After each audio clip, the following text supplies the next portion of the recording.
I don't think it's going to surprise anyone that I get a lot of questions about revolvers. And a question I've been getting a lot lately is about timing. It seems I mentioned in a couple of videos that Colt pythons tend to go out of time real easy, and a lot of people have asked me, well, what is timing? How do we check and see if a gun is in time? If it's not in time, can we fix it ourselves?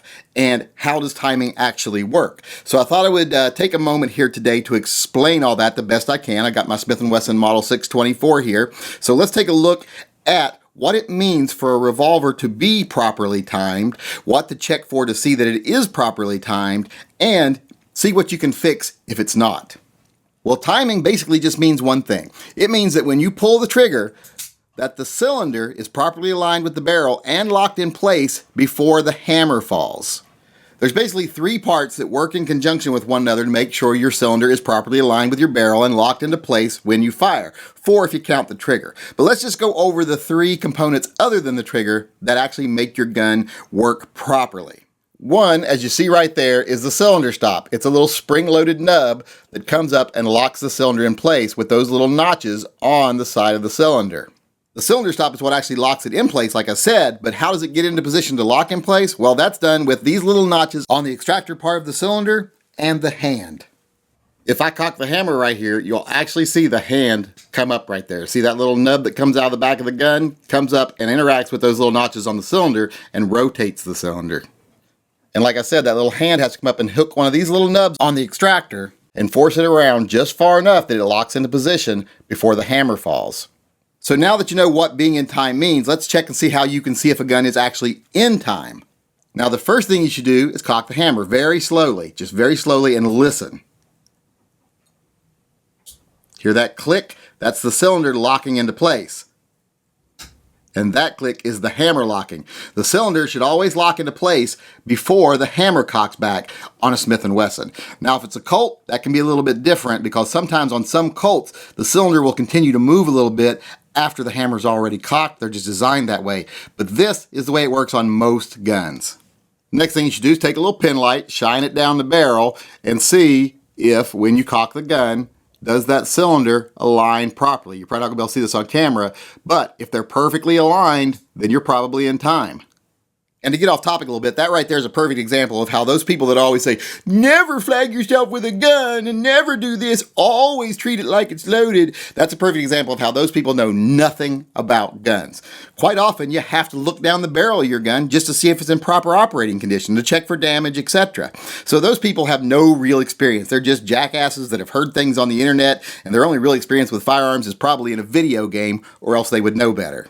So if you have those two things working, if the cylinder locks in place before the hammer locks and the cylinders are properly aligned with the barrel, your gun's in time. You got nothing to worry about. But let's say it's not. How can you fix it? Well, let's look at the ways a gun can become damaged and go out of time. Let's look at the most common ways, and we'll even discuss a couple of ways that I've never really even seen happen, but I've heard about happening. Well, one thing that can happen is the little nubs on the extractor here can get worn. And that way when the hand comes up and pushes on them, if they're worn, if they're smaller than they should be, the cylinder isn't pushed around far enough and won't properly lock into position before the gun fires. The cylinders won't be aligned with the barrel and the cylinder won't be locked in place. That can also happen if the hand becomes worn. If that little tip on the hand becomes worn down and therefore it doesn't come up far enough to push the cylinder all the way around. And to give you a better idea of how the hand actually works, let's look inside the gun real quick. If you look right here, you'll see the hand and you can see it attaches to the actual trigger. There's a little post on the hand, goes in a little notch on the trigger. And then when you pull the trigger, it actually forces the hand forwards and upwards, interacting with those little notches on the cylinders that I've already shown you to push it into the locked position. And then when you fire the gun, it drops back down when you release the trigger. Now you can have timing issues if the little post for the hand gets bent, the one that goes into the trigger there, or if there's excessive wear in the little notch that it goes into on the trigger. I haven't really ever seen either of those things actually happen. I've heard stories that they've happened, but I've never seen it myself, so it's very rare, but be aware that that can be an issue. So those two things right there, the worn nubs on the cylinder, the worn out hand, and very unlikely the damage to either the trigger or the post on the hand can cause your gun to be out of time. And you can fix these things.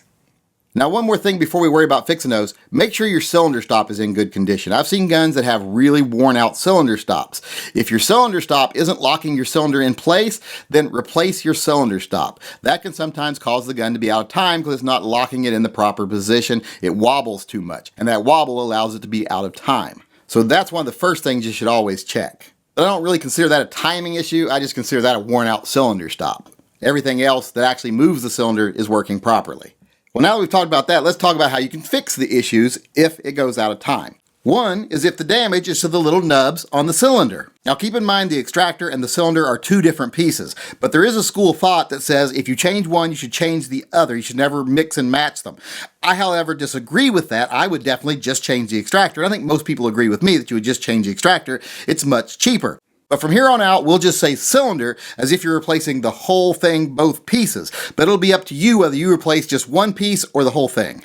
If you do choose to replace the cylinder, that's the most expensive way to do it. Just buy a new cylinder for your gun. They usually range anywhere between $90 and $180 depending on which gun it is. So you can just replace the whole cylinder and you should be fine as long as your hand is in good condition. And there's also the option, if your cylinder is a little bit worn, of buying a slightly longer hand. Some companies will make a hand that's a little bit longer. For an older gun, it just moves that cylinder a little bit more.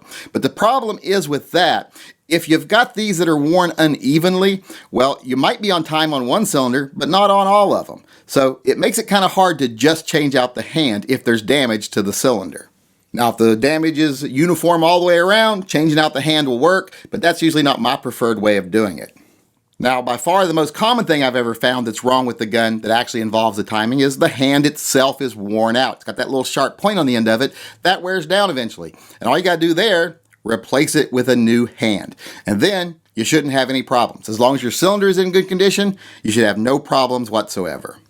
And sometimes you might just need a hand that's a little bit longer and just file it down to where it's the right length, where it does the right amount of movement on the cylinder because the cylinder itself is uniformly worn just a tiny bit. But that gets a little more involved. You might want to take that to a gunsmith. But like I say, just replacing the hand, replacing the cylinder stop, or if you have to, replacing the cylinder itself will usually fix timing issues. And you usually don't have to go as far as replacing the cylinder because it's usually the hand, cylinder stop, or extractor. They're the problem. So don't let issues like that prevent you from enjoying a good old used revolver, especially not at a good price. Because as long as the gun is mechanically sound, which revolvers usually last more than one lifetime, so they're usually mechanically sound, a little timing issue is nothing you can't fix.